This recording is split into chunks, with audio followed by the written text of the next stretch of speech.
Now, mycotoxins are an economic problem. It's not a clinical problem. This is past.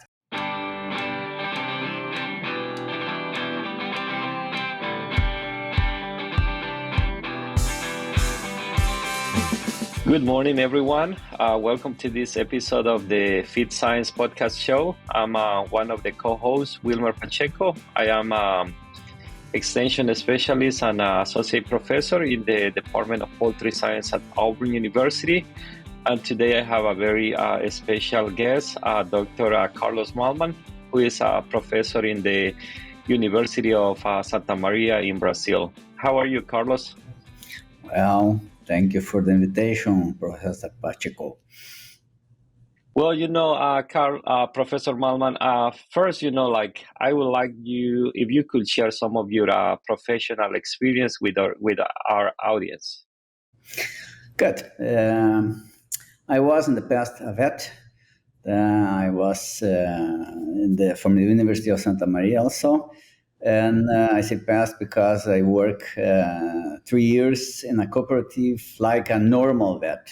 And then I decide to work in the PhD program from the university, Master of Science, and follow to the PhD or doctor in Germany. I was 4 years over there and work in different labs and turn back to Santa Maria. And now, this time, I'm professor of public health and coordinated the lab of the university for research in mycotoxins, and also created some companies. What the university say, you can don't do that here. I say, okay, I created a way to do that. And this is the reason that I have 2 different companies outside the university that I manage in the weekends. But have a good group, around 50 people that work in the whole group of Santa Maria. Evonik Animal Nutrition is committed to ensure food security and safety while reducing the ecological footprint of animal farming. Its products and services use evidence-based solutions that seek to promote animal welfare and reduce reliance on natural resources. All this is underpinned by long-standing industry partnerships and deep customer understanding. Evonik's focus on efficiency, sustainable, healthy nutrition, and collaborations with livestock farming partners creates value for customers and consumers. Excellent. And, Dr. Mallmann, one thing that I always, I should confess is that every time that I think about mycotoxins, you are one of the names that comes, in my top 1 or 2 lists. And I would like to know how you became interested in, mycotoxins. And I know you have been working in mycotoxins for a while, so maybe if you could share with us what are the main issues that mycotoxins cause in animal production. Well, I started as a vet. At this time, was an interesting story because was a very big drought in Brazil, and we import 5 shipments of corn from America, type 5. Was interesting that suddenly the animals start to die, especially pigs. But we don't know what has happened with these animals, and then came the word, it's a lot of mold in this corn. It was a big cooperative that buy the corn for all other cooperatives, and I was vet from one of them. And you see the lesions, the pigs in 2 weeks die, all the animals and with problems, diarrhea, and a lot of forever, especially the animals don't grow, and 50% die. That was a traffic idea to import this corn. Okay, this was nobody spoke about mycotoxins. Don't have an idea. I mean, 35 years ago, 38 years ago. I'm working until this time in the issue of mycotoxins, and was interesting that I need to find something new to research. And my professor from the Master of Science said, it's an interesting issue. You have experience, you saw the lesions, and after 1.5 years, we make the first diagnostic of diagnostic means the agent and the lesions, and we find aflatoxins and peaks. Okay, I was so happy. And after then was a development in this area in Brazil, especially Santa Maria. We was in the field because I have experience. The professor here have technology. This time was thin layer chromatography, the excellent method to make. You saw the mycotoxins in a plate, and was interesting the beginning. And then we start, but was very primitive at this time. And then after that, I say, okay, we need to put something deeply. And this was the reason that this time was America not so easy. And I spoke German because I was before there. And I decided, not America, and Germany to learn with the Germans what we can do new and to find these lesions. Ochratoxin, some other toxins, cold weather toxins were a big issue. In Europe, they don't have warm weather, and this was the reason that they have this temperated climate zone toxins. Here in Brazil was aflatoxin, and aflatoxin, it's absolutely the hardest toxin that the animal need to survive under that. It's a mess if you have these toxins in the feed. Food also. And you're talking about 30 years ago, there was a lot of mortality, for that particular operation. Today, in the last 2 years, do you see, high mortality, or do you think that, the companies are doing a better job, but they can still, I imagine that they can still lose a lot of money, not in mortality, but poor feed efficiency. I don't know, what do you see now? Now, mycotoxins are an economic problem. It's not a clinical problem. This is past. Okay, you have some situations in small farmers and so that use corn from the farm, so you can find it. But companies, if they have this, they lost. It's not impossible, but it's very. The controls are so strong now that to see lesions in the field in Brazil. I don't remember the last time that I saw something like that. Mycotoxins is a pocket problem. The money that you lose by low dosage, long time. These correlation toxins are not cumulative, but the damage, it's cumulative. If you have low dosage, this is a normal. This happens for a long time.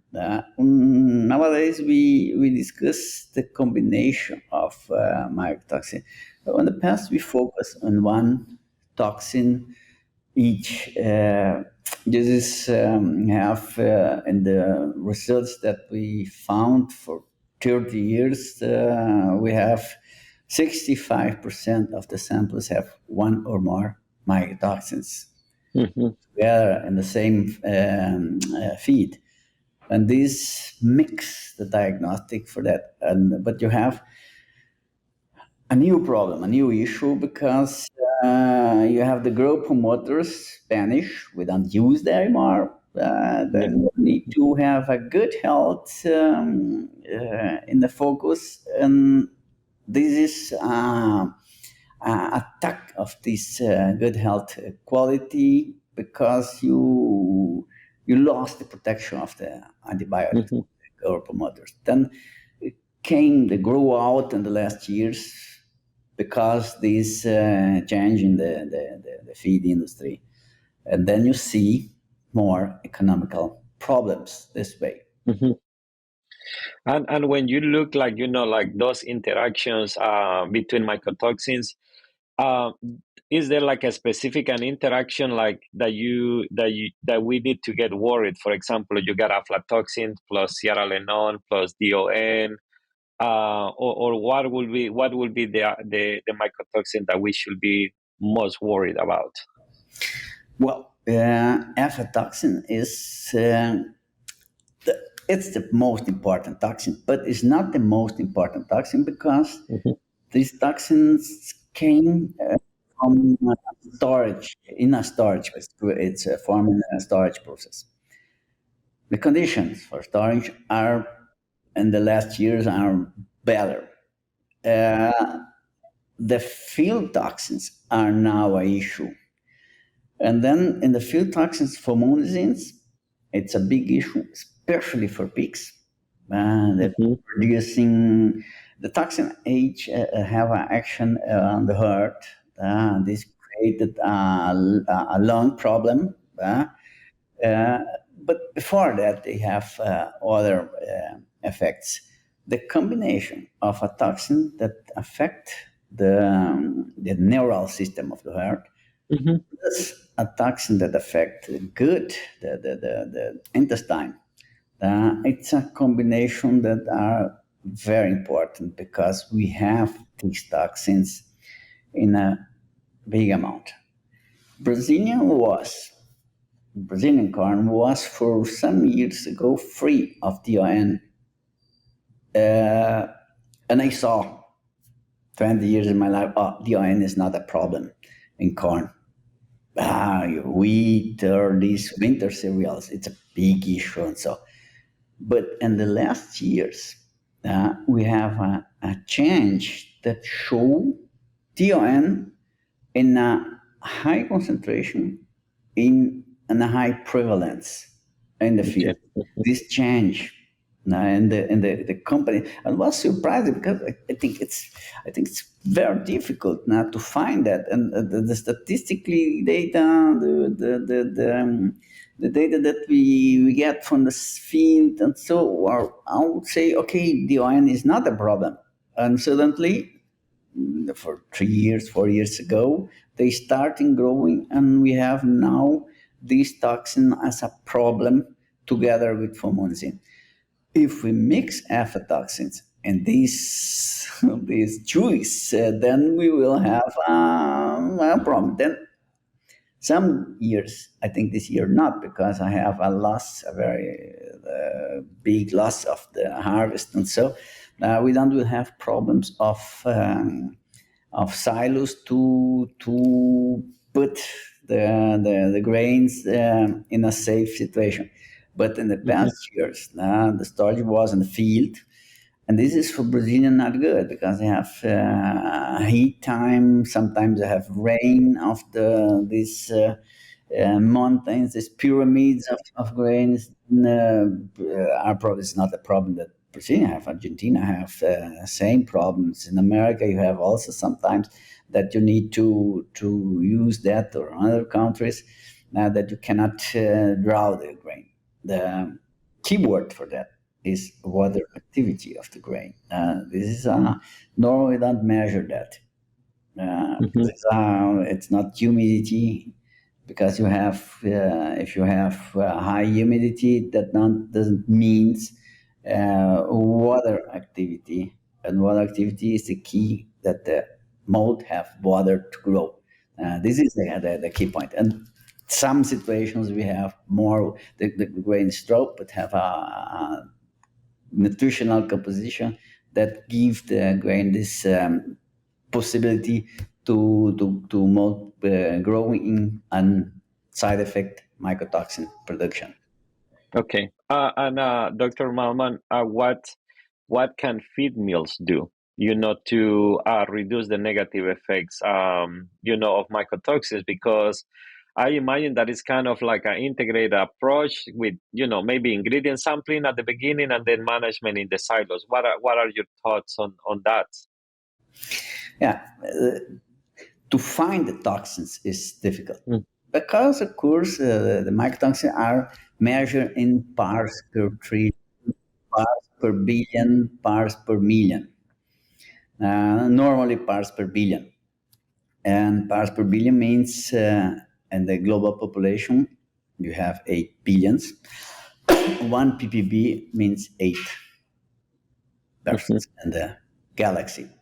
I don't know if you have other parts that we have humans. And this is a very difficult issue to get samples that are representative of that. Because you need to find the agent, the mycotoxins, to correlate it with that, with these economical aspects. And the sampling process, we developed a line of research only in the sampling process, because normally you take a handful of kernels and send this to the lab. And you are asking for parts per billion. Absolutely no way to have correct answer. And this is the original sign. If you do that, all other, the consequences is that can, by the subsampling or by the analytic process, have capital sign or venial sign. We divided the problems.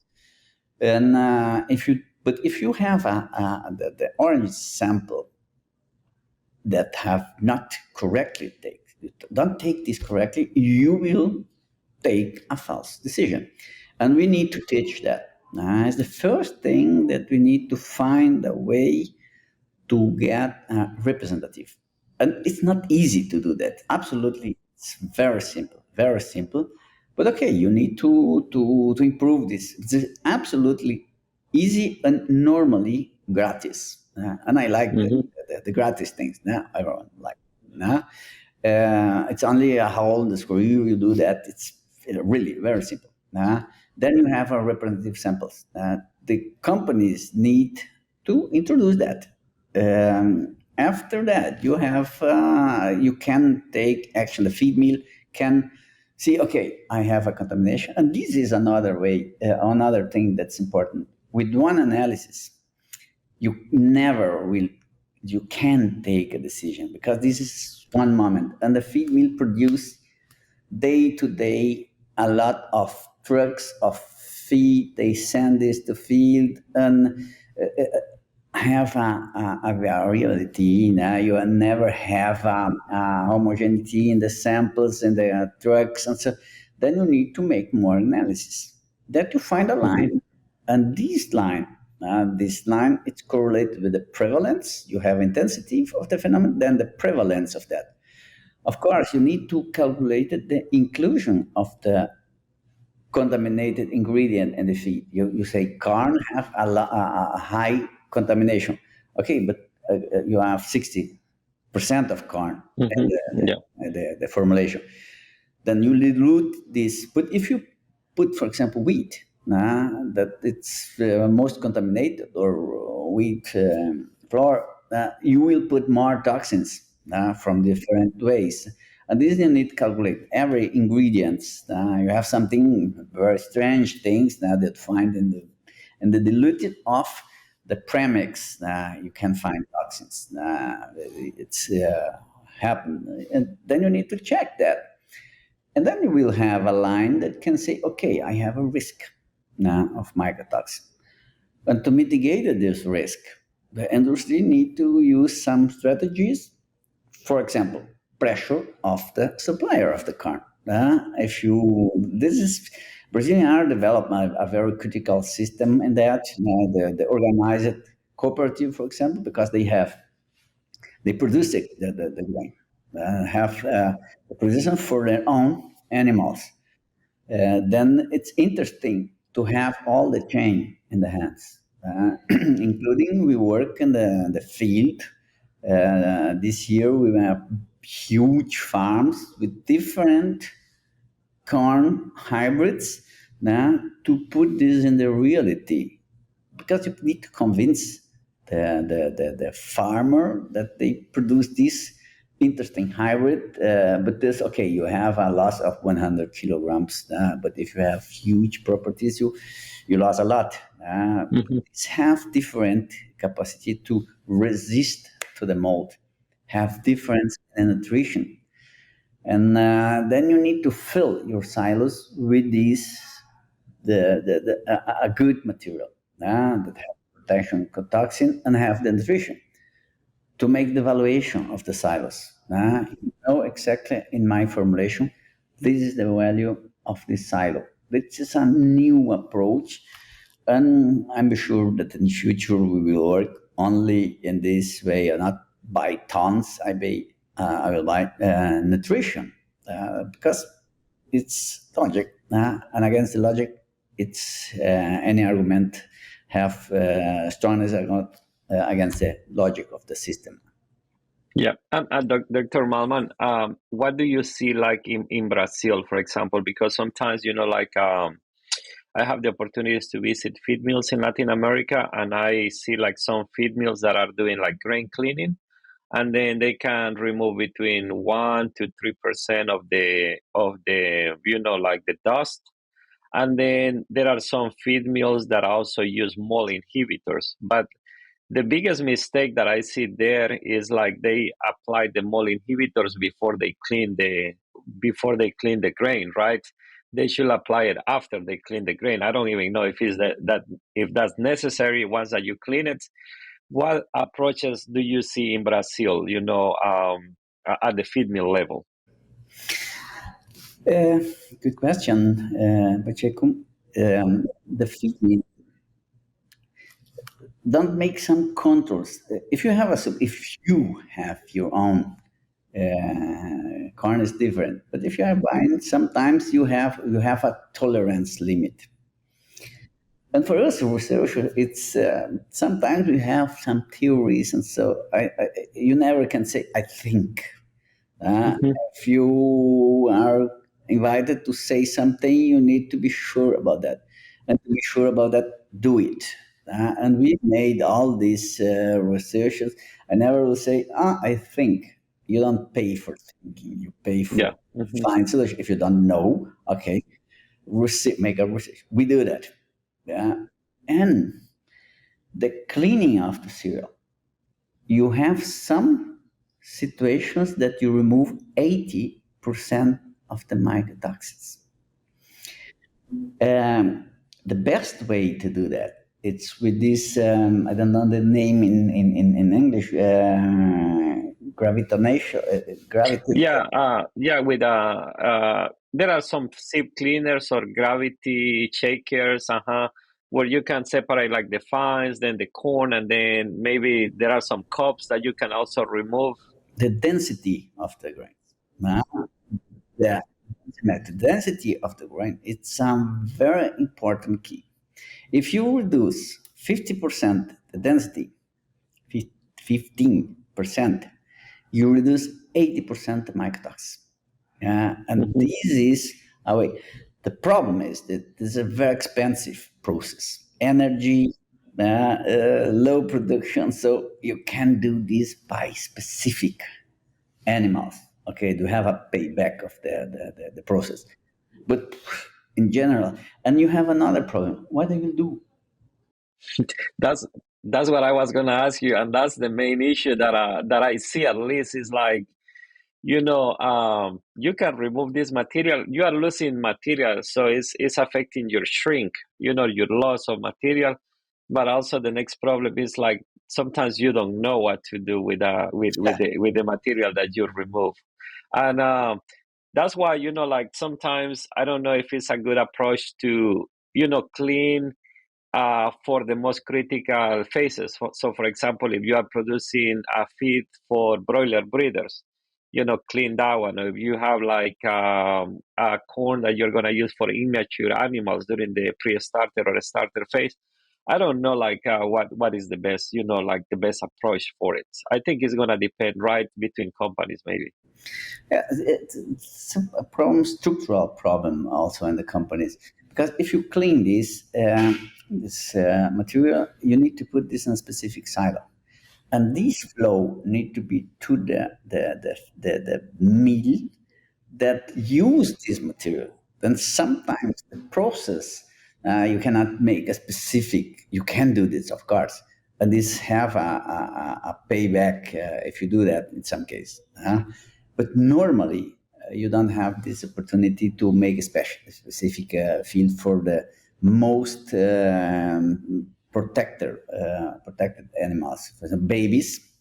I say babies because we protect the babies and so, and mothers.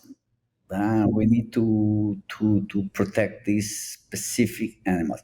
Then you have a payback of this investment, because it's investment. It's not so easy to do that, and so you have the cost of energy. Sometimes it's too high that you cannot say. Okay, it's the same case of silos. If you have a very good silo, but they are far from the feed mill, the logistic, the transportation of this doesn't have a payback.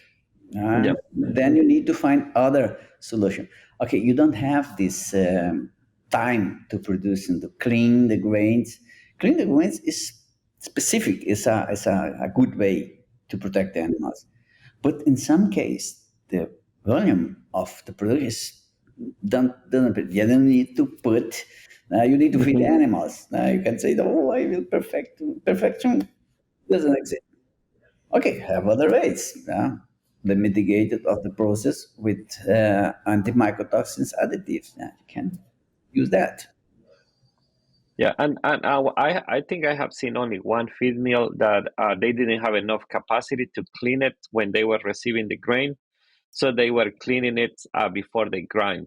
The only issue that I see is like you got like corn is stored with a lot of dust, so it's more difficult to handle. But yeah, it's very interesting. But like something that I think you're doing really good in your team is that you are using NIR, right, to evaluate mycotoxins. So I don't know if you could share with us how does that work, and what are the advantages of using NIR to monitor mycotoxins? Yes, it's a long story.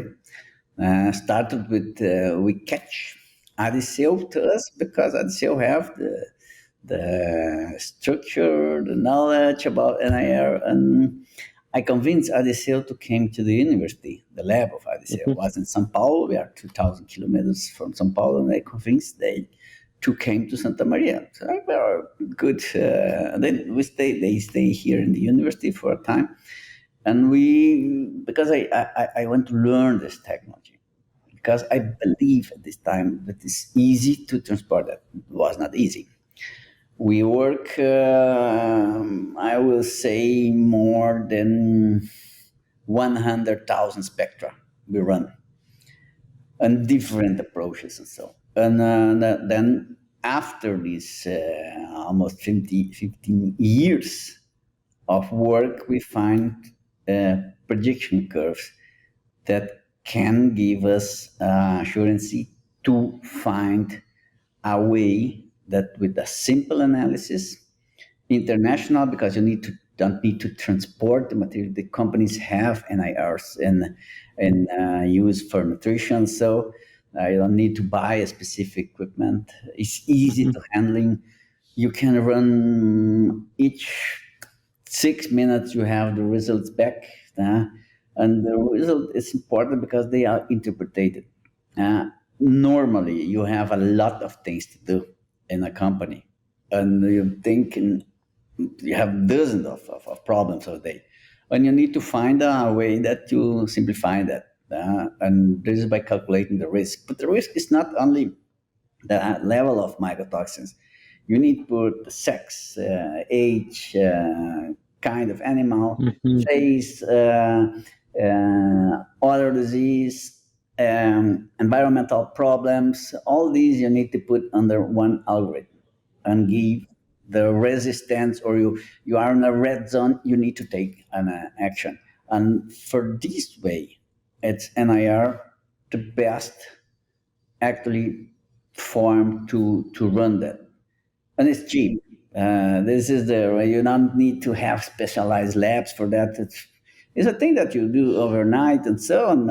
You have the information. You saw it every morning. Okay, it's in green area. I don't need to do anything. Or yellow. And if you have red, you need to take action. And the system observe your company that you don't need, especially you don't need to think. Specialized people are involved in that. You are a specialist in nutrition. I not put my hands in the nutrition because you have more preparation for that. And the mycotoxin is a complicated issue. And we have if I have an idea of you, or I receive some question in the speech for audience, I think, okay, maybe I don't think about that. Let me run an experiment. Because it's a challenge from the field, or you go to visit a company, they say, we have this problem, have this correlation with mycotoxins. I don't know. For example, was a classic case of blood, ink, and eggs. They say, I think this is T2 toxin. Okay, let us run a experiment. Was positive. It's a strong correlation. How unities are affected by T2. But you cannot say, maybe it's not a good answer. And if I don't know, okay, we are in the university. We have the best. We cannot. We need to find the answer. This is the best thing to work in a university because you can have ideas and you have a lot of students. They work only for a paper sheet. We do this also as a student. It's easy to have an idea or a question. You put your students and find the answer to give this to the market and find the solution. I think this is a good thing. If you work with NIR, was a challenge that we start to find this to checking the companies every day. We don't need to think. And Dr. Mallmann, when you get the results, right? And the results is in red. So that you need to take up an action plan to correct the problem. How does that action plan looks like? Just to have an idea, is like use additives like binders, or is or what other things come into those action plans? Yep. Yeah, we have this problem of time to take action. Okay. And this moment is the only way is to use a binder, because you cannot, because you have a lot of properties that you need to avoid that the toxin can make some economical problems. Then we need to use it. It's not the best solution, absolutely. We need to protect the farm. It's easier, it's cheaper. Not some cheaper, but it's cheaper because the additives are very expensive. And so sometimes are the most expensive ingredient of the feed, the cost of that. And we try to avoid this. Okay, we spoke about cleaning or the conservation, all these before. Because normally, and this is a mistake that we do sometimes, is we forget this area. We are working after the grain enter in the feed mill. We don't think about what is happening in the field, the hybrids, and so the whole chain, because it's a lot of benefits to work. Okay, for a company that's on a feed mill, it's not a matter because they will buy that what they receive. But if you have the wash, like we have here, a lot of cooperatives companies, we have this possibility to prevent. But the binders are sometimes a solution because not all binders works. The success rate is not so big. I have here more than 1,500 products globally. Believe me, it's not so easy to find one that works well. That's what I was gonna ask you. It's like because when you have to take an action plan, and let's say you need to use like a binder, different mycotoxins are gonna have different specificities. So like the program will also tell you maybe what type do you need to use, like like a clay product versus like a yeast product. This is absolutely the goal that we want. It's to find a specific part, because normal the binders are a couple of products.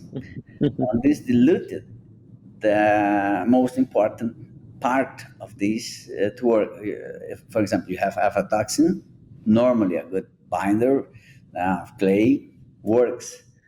But if you make a blend of that, then you dilute the effect of this. It's like to use 10 antibiotics.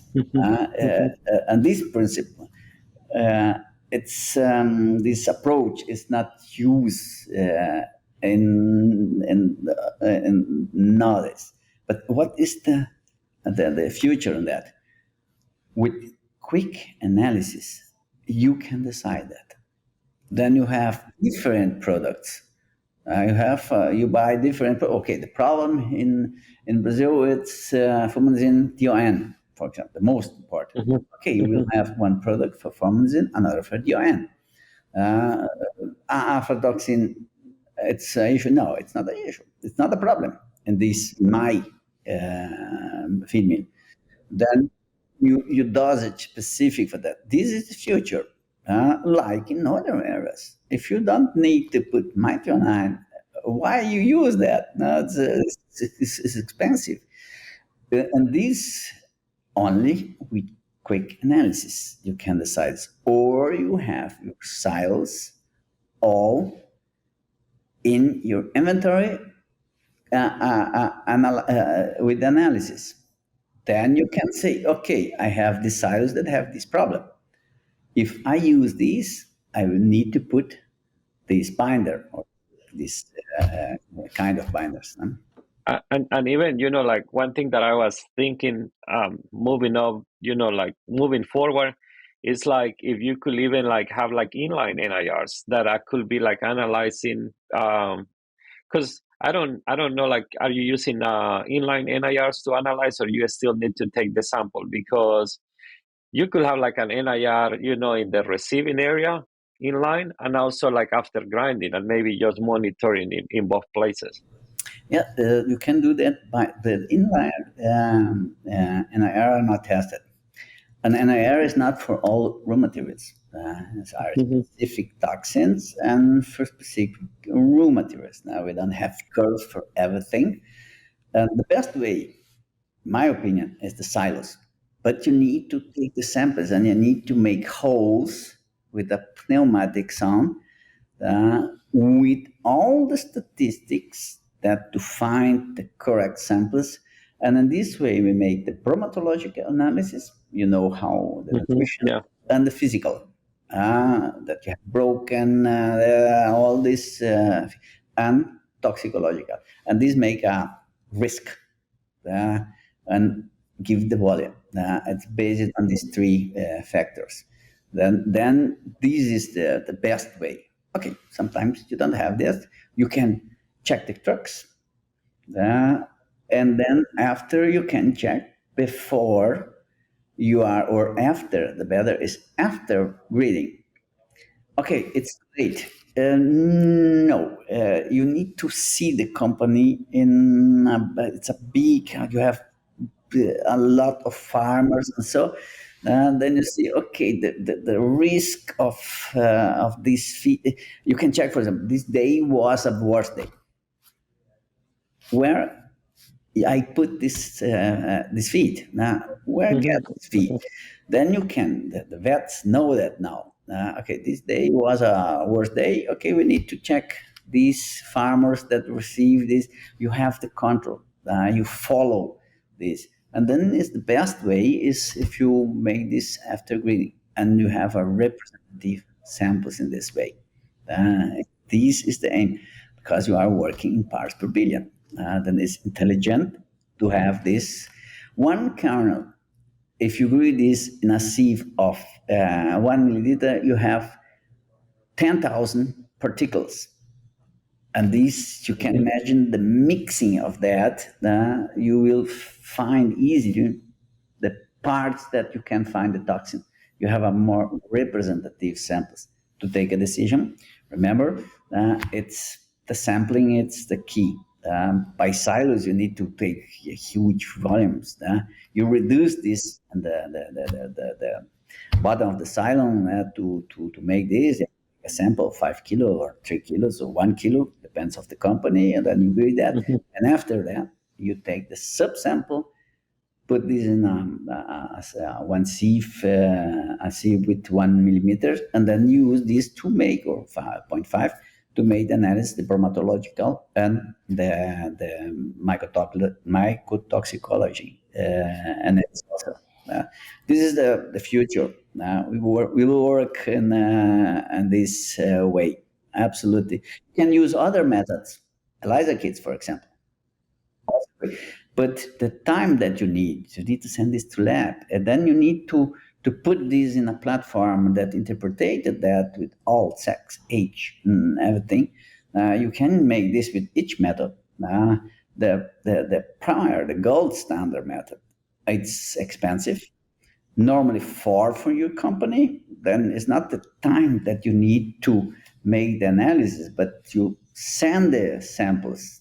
This time you are concerned, then normally you receive a result 5 days after, 1 week.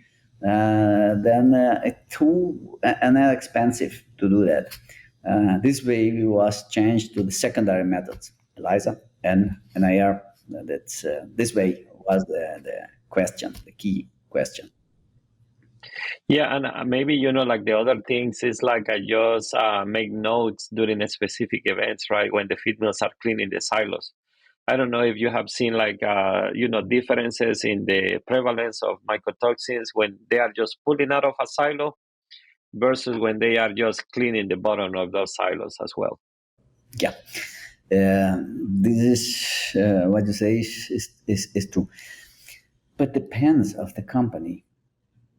One thing that is absolutely necessary is thermometry analysis. You need to have thermometry and check the thermometry, because you perceive absolutely when. And this is normally in a company, now they have this in a center, and a data center, that you can see, because Brazil is huge, the company are distributed, so that you can see, but it's normally in an area of 100 kilometers around. And it's difficult to couple all this information. But if you perceive, you have one person that are involved in that, they will see that, and you need to mitigate this absolutely with aeration or translation. Also, that all these strategies to mitigate acids. And it's other way. If you have, sometimes you have a period that you have too much wet grains. You cannot draw the grains in the right time, or you make something worse, that it's broke the grains. It's a problem for mycotoxin. Then it's better to use acid. You need to use correctly this also, because if you put too less, you induce the mold, the fungi to produce more toxins. They stress it, the fungi, and then they say, okay, you want to stress me, I will produce mycotoxins for you. It's the advanced method. And so something really interesting that you are mentioning is like, companies can use like these tools like thermometry, and then monitor, silos in a specific area. They might even identify who is doing the best management of the grain, right? Because they are going to have less issues, with increase in hotspots and so on. Yeah. And then they could use this information even to train people that, for X or Y reason is having more more problems. Yeah, that's a really good idea. The key point is to have one center that you have all the data. Some companies that we work, they have this. Okay, we have thermometry. Okay, you check that. No. Okay, Yeah. you need to have a data center that you can do this in your office without any stress to move you and so and forgetting, or that's normal. That's normal. It's happened. It's not good that they say it's normal. It's not. It's not good to say normal. It's need to be an exception. And Mhm. you work also in a lot of companies. Just see small things that make a big impact, like I don't look of the data. Then you came and say, oh, it's obviously you will have here a hotspot, or you will find losses on the nutrition, especially Yeah. this. You have losses. Beside this, you have sometimes high contamination of mycotoxins. These both are in connection. The mold eat the most important part of the maize kernel. It's the fat. This is fat and protein and energy of the amide. They start in the energy. They like oil. And if they find this, okay, they grow, then okay. Second, I eat protein, they think so, I eat everything, then okay, I have energy, like Ahmed, then the mod is very smart. They need to know him. And that's energy, that the chickens are not gonna get later, right? Or the pigs are not gonna get. Yeah. Ah, Yeah. Well, like Dr. Mallmann, we are getting through the end of this podcast. I have learned a lot, but I always, like have students that listen to this podcast, and I would like to, pick your brain and maybe like some type of advice that you could give for students. So when they are in the university, they can prepare better for their professional careers. yeah, it's difficult because I'm from the baby boomers, and it's a different generation. It's like a raw material that we need to adapt. Mhm. We cannot say or think things that we do in the past as baby boomer. The generation is absolutely different. The most important thing that I mean is they need to go out of the comfort zone and to be creative, because uh, and another thing that's very important, the communication between the you need to be communicated and show in the market that you are able to work together.